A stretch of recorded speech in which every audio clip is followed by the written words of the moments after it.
The temperatures up towards the 50-degree mark. Chequered heads out of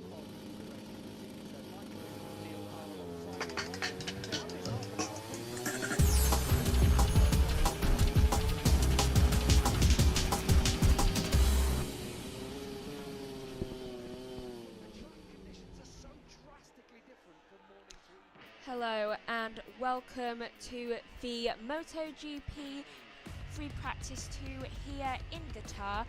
It will be a 30-minute session which has started 1 minute ago, so running a bit behind since you might notice that I am not Joshua Birch, I am Megan Birch, and due to the amount of series that are on this weekend, I am the one who is in charge of leading MotoGP FP2 and part of qualifying, which is right up after Free Practice 2.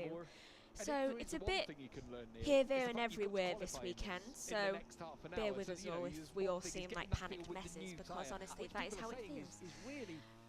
Right, so free practice has started. People all seem to be improving quite well on their lap times.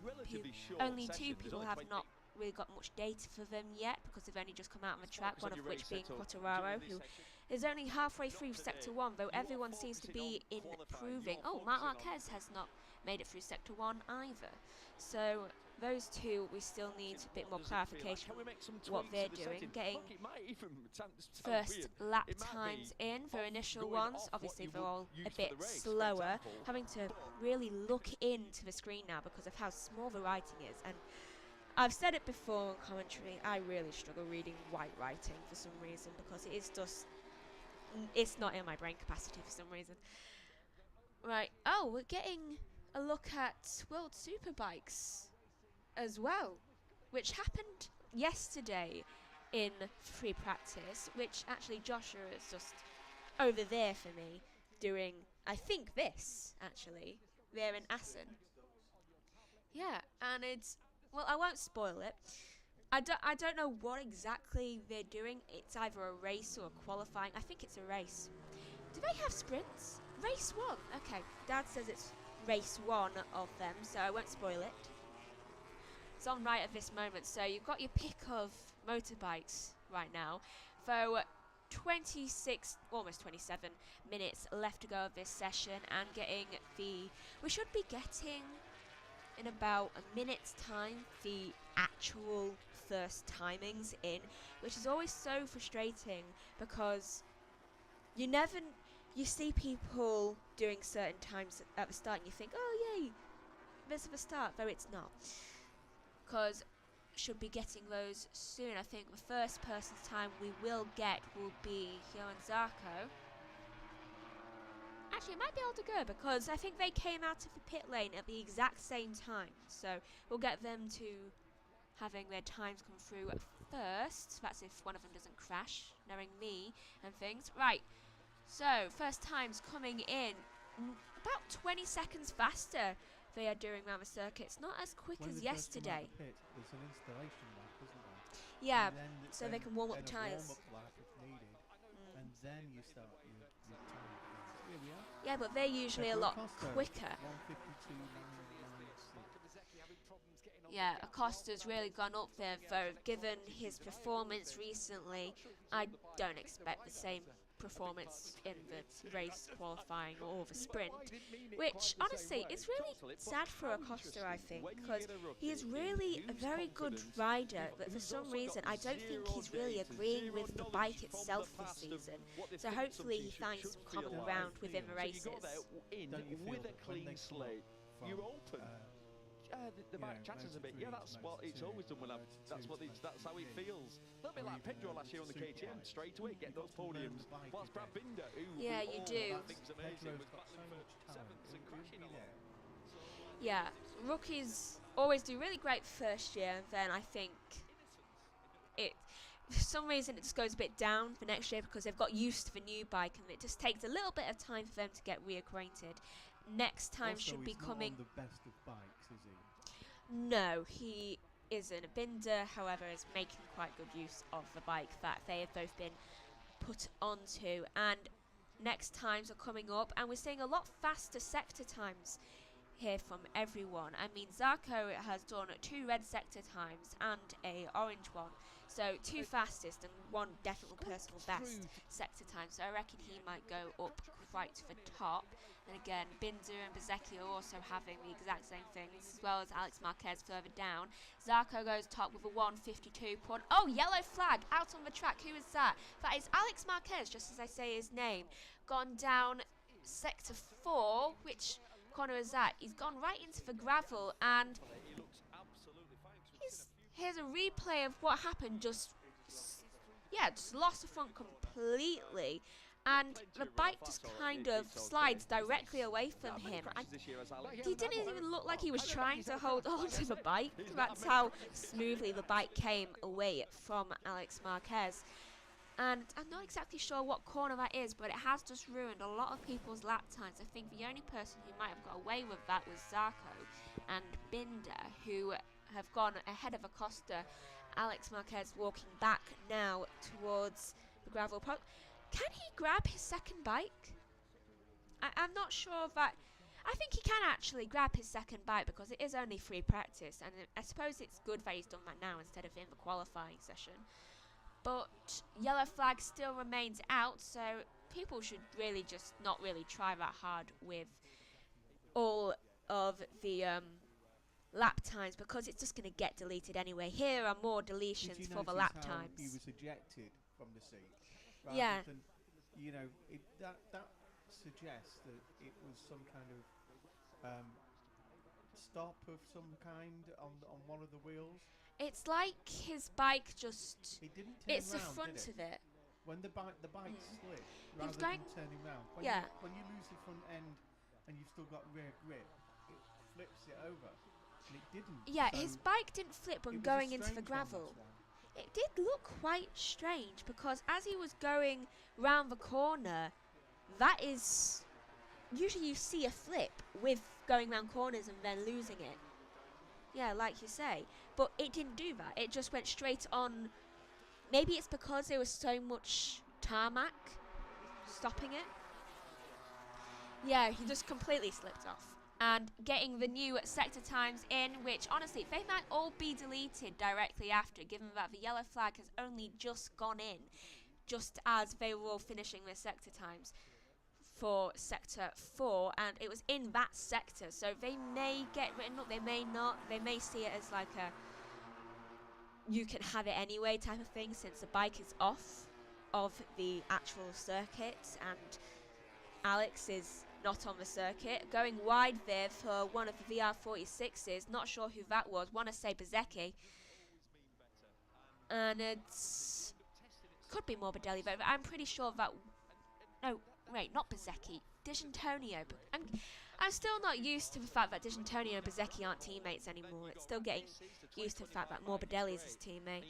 But that must have been Dijantonio, because I do not believe that Morbidelli is actually in that sector. So that would have been Dijantonio. So looking at Marc Marquez right now, he is 900ths up on the time that Acosta has set, and goes fastest with a 1:52.453. That is 2.5 tenths faster than Pedro Acosta's time, and that is about almost 4 tenths faster than Zarco's time. So getting the good times in there. Is that Alex Marquez? Yeah, it's Alex coming back. I'm guessing he's about to get checked out by the medical team, possibly, or going to change his suit. He always walks like that. Like he's just been hit in the leg by a chair. Yes. It's probably an old injury from his career. Possibly. He did start walking really strangely after that crash. I'm guessing he might have accidentally hit himself on the wheel. I don't know. That's a bit dangerous here. That was Acosta getting blocked by, I believe that might have been... Who is he right next to? I believe that was... I want to say... Who's in that sector? Might have been Shantra, actually. Because they are quite in that sector. But it's not Mark. Oh, it could have been Acosta. Wait, no, he was the one getting. He was the one getting crossed, wasn't he? You see, you cannot tell with how similar all the bikes are because so many of them are actually red at the moment, and it is so trippy when it comes to certain things and bit of movement in the back of the commentary box. Right, so 19 minutes to go, 11 minutes into the session. Looking, oh, there's a yellow flag again. Who is that? Who is that? I cannot tell. That's in Sector 2, however. So let's... No one's in Sector 2. Oh, wait. Yes, there is. Ralph Fernandez was in Sector 2, but no one else is in Sector 2. Immediately it goes... It's not yellow anymore. Some debris on the circuit. It could be. Either that or Raul almost had a moment. Or did have a moment and then stopped the moment. So... That's going to ruin whoever sector times was in that area. But I only think it was Raul in that area at that time. So Raul's definitely not going to have a great sector time. He's not going that fast anyway. He might be coming just out of the pit lane for some reason. By the way, World Superbike sounds really exciting at the moment. Yes, it does. There's no soundproofing between these two places. Yeah, so we can hear... You can possibly hear in the background what is going on. That's... I want to say that's Bagnaia. Going on the back. Is it Bagnaia? I know they've I'm just things. searching. No, it can't be Bagnaia because it's Marc. Bagnaia's in pits. Does FP2 really count for anything, or is it the... It counts for practice. Oh, that was a moment there in turn 3 for Marc Marquez. Almost lost it going round turn 3. Do we already know the people in Q2 then? Yes, we do. We knew that in FP1. This is like a practice for qualifying, basically. And that moment was very well saved there for Marc Marquez because the back seemed to have just like buckled and almost threw him off like he was riding a horse. Here's a different view of it. Back almost buckles and he almost has quite a wobble round turn 3, and he seemed getting watched by his teammate Bagnaia. He seems to just have given up halfway through the session. Not even halfway through. Though I'm sure he'll go out of the pit lane now that Marc is in the pit lane. Looking at bsky right now, who is almost 7 tenths down on the time of Marc Marquez's time. And Aldeguer's only 2 tenths down, which honestly is good for the new rider, and I think he was F2 champion, was he not? Yeah, I'm pretty sure. Oh, did he come up from F3? I'm not sure. It all mixes into one, and is that Marc planning out his attack strategy? Yes, it is. It's like, where did that go wrong? And for some reason, he seems to be holding his right wrist. He better not have done anything to it. Yeah, but he did have that moment in turn 3, so he is going to have to look at what caused that. Currently looking at Quartararo here, and it's... Okay, it has been better. So let's look at Quartararo here. Quartararo has had numerous problems with his bike over the past few races, especially with the ride height and it being secure. So I don't know what's going on with him. I'm seeing occasional glimpses of it when he goes around corners and he then comes up, like just then. The ride height came up. It's not meant to do that. What do you say is that something about the ride height going for next year? Honestly, that is probably the best thing because the ride height really annoys me. Especially at the starts when it doesn't go back up. Yeah, we've had that with, I think Marc had that last year. Marc or Bagnaia? Yeah, it's been causing numerous problems, especially within the past year itself though. Quartararo, it doesn't seem to be affecting him too badly, but it's definitely inconvenient. As I say that, he goes wide round, I want to say that was turn 3. So, where is he? Yeah, it would have been. Yeah, we're all in the pits. It's cool down period.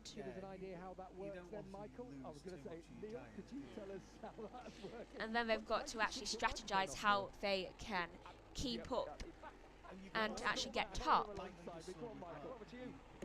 It is essentially another mass damper, which we believe Ducati have a semi-active one in the seat unit. This one isn't actually active, but it's weird, it's mass. Yeah, like that mistake there when he almost fell off at turn 3. The density of the material falling off. is a good conductor of the vibration, so it actually takes the vibration out of the bike, and it has proven to work. You did use it in Moto2 quite a lot with the Calix machine, but it's the first time we've seen it on Moto2. Speaking of Marquez's, there's Alex. Bring a lot of chatter and vibration across the classes. Skill and being a world champion a lot of times. Alex seemed to have, yeah, he has changed his, like, he changed his overall. So it was turn 15 he went down, and yeah, you're right. It does not flip, and from his point of view, it literally it just jumps. It does literally eject him.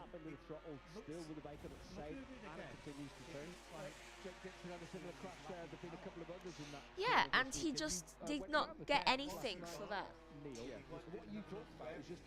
And it happened during a corner, and here's another off by, I want to say that is actually Bezzecchi then. I'm assuming it doesn't because It's Marini or Bezzecchi. It's one of them. Do you know what's really special? They have like really similar bikes for some reason. Well, looks. To get the opportunity to ride under the lights, it feels so different because Bezzecchi's not related. All you can see is the track. You can see the edge of the track, you can see the curbs, but you can't see. He used to be. It almost feels like you're in a video game. It's a really unique, beautiful sensation. And he used to be a part of the R46. The only unusual part is the until last year. But you soon get used to that. You get, yeah, he is definitely related.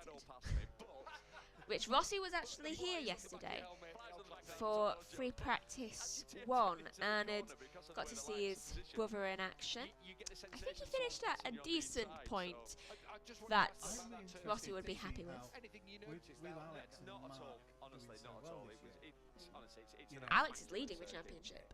And I genuinely feel any bumps. Some people have mentioned the odd ripple. Will there be a stage in the season where it gets a bit frictious between them? I think it already has. On the Yamaha, one thing he did say about this weekend was they were not going to chop and change so much. He was hoping, trying to encourage the engineers. He said, I know we're developing, I know we're on a process to catch up, but you know, if you give me a bike in a base setup at the start of the weekend, friendly competition. I'll evolve with it. I'll change myself. I'll work around it. And I think he just wants to just go out there and ride. They're caught between a rock and a hard place, aren't they? Oh, there's Alex coming out of the pit lane and seems to be stretching his back, it seemed.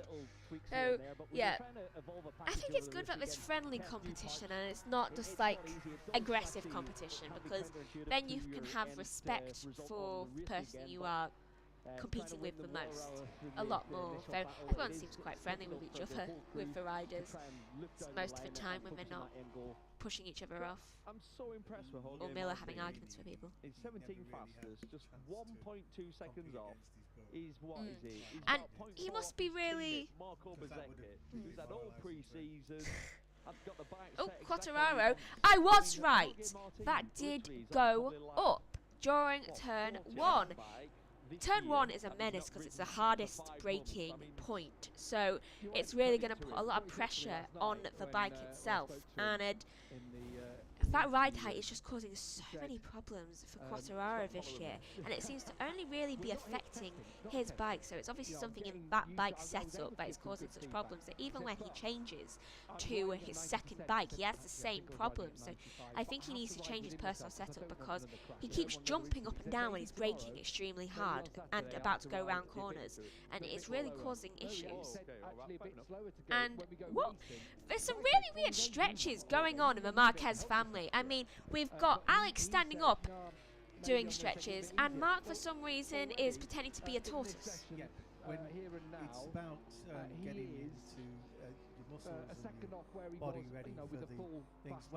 When they're on a fast lap, they're virtually the legs are behind like a frog, and their torso is flat against the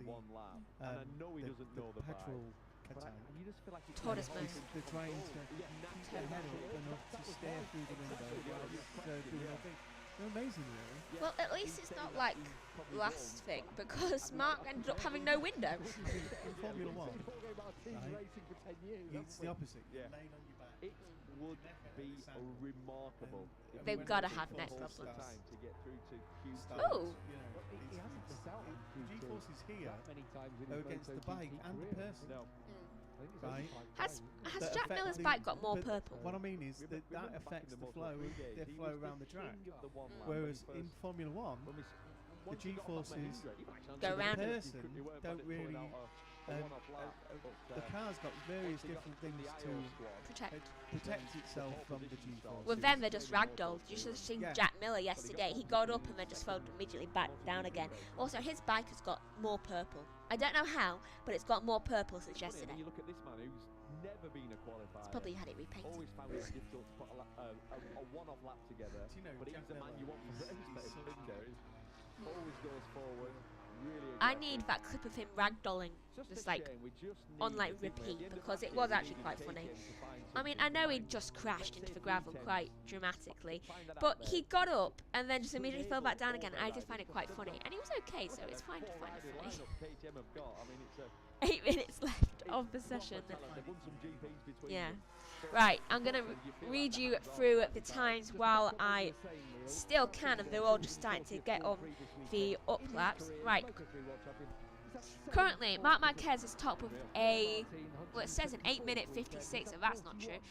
With a 1:52.256, followed by Acosta with a 1:52.690, and then Zarco in third. The top three have not moved in a long time in the session. About 20 minutes, I would say, they haven't moved, with a 1:52.825. Then it's D'Antonio, Binder. Oh, and Rins actually breaks through that top three just now, going into third with a 1:52.730. Then pushing Zarco down to fourth, and D'Antonio fifth, sixth Binder, Quartararo seventh, Marini eighth, ninth is Vinales, Bagnaia is 10th, Alex Marquez is 11th, Martin is 12th, 13th is Bezzecchi, Aldeguer is 14th, Mir is 15th, and I've just seen someone move at the top, but I'm going to keep telling you this order. Morbidelli is 16th, Iagora is 17th, Bastianini is 18th, 19th, Miller, Fernandez, Augusto is 20th, Ralph Fernandez is 21st, and Chantra is 22nd. And that was Vinales going up into second position with a 1:52.504. New times coming in a lot more now. Iagura seems to be getting quite a good times. I'm going to predict about 10th. Oh, no, I was wrong. It was going into 5th then with a 1:52.798. And also, has Augusto Fernandez just creeped back into MotoGP or something? Because I could have sworn he left. Because I remember Joshua saying that I wouldn't have to differentiate between Raul and Augusto anymore by just saying the first names. Though he's back. Yellow flag, sector 1 with 6 minutes to go. That's going to ruin everyone's fastest laps that they have literally just started to get, as Morbidelli does a 1:53.022. Where does that put Morbidelli? Puts him into 13th place, and the yellow flag has been rescinded now. Though, don't know what that was about. Guessing it was debris. Don't know who from. Either that or someone's just gone really, really wide. Alex Marquez seems to be doing quite well. Just about to cross the line, and he goes up into second with a 1:52.278. Zarco has his time increasing about 300ths off of Mark's time, so where can he go? That is third with a 1:52.393. 5 minutes left to go of free practice 2 before qualifying begins, which I will probably be taking you through qualifying 1, and then Joshua Birch will probably come in for that, so I can go keep an eye on the other. I think I'll be keeping an eye on F1, not sure.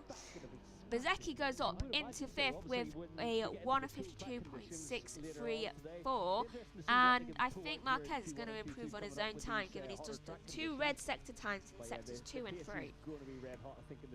That was a lot of talking. Martin's improved again. He's 15 fastest, only 0.8 off the fastest. No, I can't turn my microphone off, and I'm getting really close to the screen. Oh, that is Marc having his lap time probably ruined.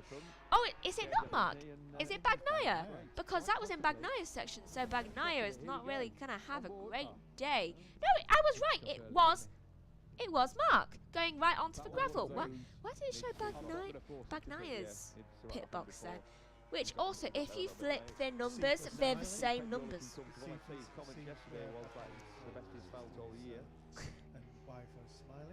Probably, after his win last time out. Also, if you flip, think about it, if you flip Bagnaia and Marquez's numbers, they can turn into each other's numbers. I've been thinking about that very hard. There is Alex Marquez going top of the session with a 1:52.109. That is 1.5 tenths faster than Marc's time. So the younger brother improving on the elder brother, and that is a lot of looking down at the. Why is he looking so concerned? Yeah, it is, and he seems to be doing a lot better with his arm today compared to yesterday. Though, why was he looking so concerned at the dash? I don't think he's happy with the setup. He just shook his head. So that explains why he's not doing as well as he usually does, especially with an injury to the arm. We can't expect him to be perfect with his riding straight away. On this bike over 3 rounds and all the pre-season tests. Jorge Martin's showing his metal right now. Show what he's capable of. We can't wait to see him back to full fitness. Turn slightly and put back in. We were talking about top speeds earlier. We saw he did it twice. There's 10 kilometers. He did it twice as well. Do you know how he injured his arm the second time? But these are quick. He opened a door. He did not listen to advice and just decided, do you know what, I'm going to open this door. Oh no, I can't race again. How he did that. I do think you're right in terms of the tailwind. I think that's what it is now, because we've seen a number of people just like he used his bad shoulder to open a door. Times are quicker. Yeah. Do you know how Martin did his hand? I'm pretty sure he dropped a weight on it. I'm not completely sure, but I'm pretty sure I remember Joshua saying that it was a weight that dropped on it. Either that or the World Championship trophy. That would be so ironic, and yet I kind of want that to happen to someone, though also I'm not going to wish bad luck on someone, so. 1 minute, well, 1.5 minutes left to go of the session. Whenever you go in, there's a tailwind pushing everyone down, and there's some opportunities to make some passes. Yeah, I do. And what was that popping up then? Marc Marquez again in that first sector. Quickest, he's had a number of those where he's quick in sector 1 and it just goes away from him as the lap goes on. Here's Quartararo. That was so funny. Quartararo goes into 3rd. Obviously, his problem's sorted or something. But yeah, that was so funny when Marc almost fell off. I could replay these moments. I just want it to be one big blooper reel of chaos. Yesterday evening, anyway. Then again, as we all know, I like chaos when it comes to motorsport. Quartararo went 3rd with a 1:52.356. So obviously that ride height seems to not be too bad this time out, because it has been quite bad for past previous races. So hopefully it is getting fixed and not causing too much problems, only when he's really in a high braking zone, which is turn 1. Which he can recover from quite quickly, I would say. Morbidelli goes into 11th for 1:52.781. 30 seconds left of the session. Marc is 2 tenths faster than his previous time, going into a 1:51.877. Welcome to the 1:51s for this session. It only took us half an hour. Right, so people are not really improving that much. I would say only a few improvements we might get, and those are definitely not going to be into first position, given Marc's just covered that even more than before. We might get an improvement from Aldegur. He might, I'm going to say about 12th he might go into. Checkered flag is yeah. Checkered flag is idea waved, and here are final times. And I was wrong. 7th for Aldegur, going into 7th with a 152.513, and one of the first 3 people to cross the flag now. So we're getting those final times in. Ralph Fernandez might improve. Now he might go 12th. I'm really gunning for someone to go 12th today. I don't know why, but I just get a feeling because Raul has not had the bestest of weekend so far. No, we're not. I keep telling people off of that.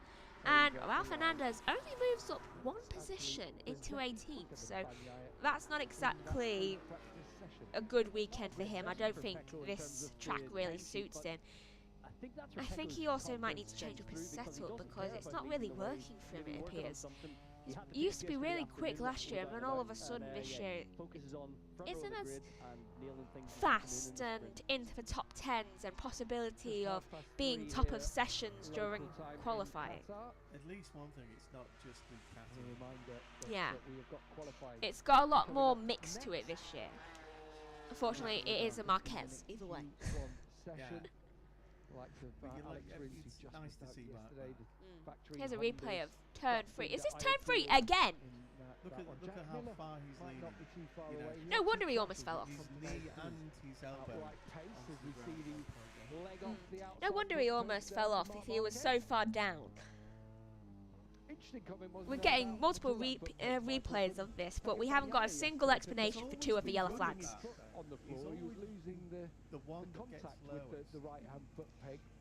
Martin sorted that last year. Right, so I'll take you through the session results now, and yes, I'm going to get really close to the camera because I can't read it otherwise. Right, Marc Marquez tops the session with a 151.877. Alex Marquez is second with a 152.109. Quartararo is third with a 152.356. So we're doing practice starts at the moment. Fourth is Zarco, Costa is fifth, Vinales is sixth, seventh is Aldegur, eighth is Bezzecchi, Ayagur is 9th, Rins is 10th, Bagnaia is in 11th, didn't see much from him today, Morbidelli is 12th, 13th is D'Antonio, Binder is 14th, Marini is 15th, Martin is 16th, Mir is 17th, Fernandez, Raul that is in 18th, 19th is Bastronini, Jack Miller is in 20th, Augusto Fernandez in 21st, and 22nd is Chantra. And right, that is it for this. That is it for today for the MotoGP Free Practice 2. We're about to go over into qualifying for qualifying 1 and qualifying 2. So please do join us for that. Just next up, within the next 5 minutes actually we're going on there. So thank you for watching.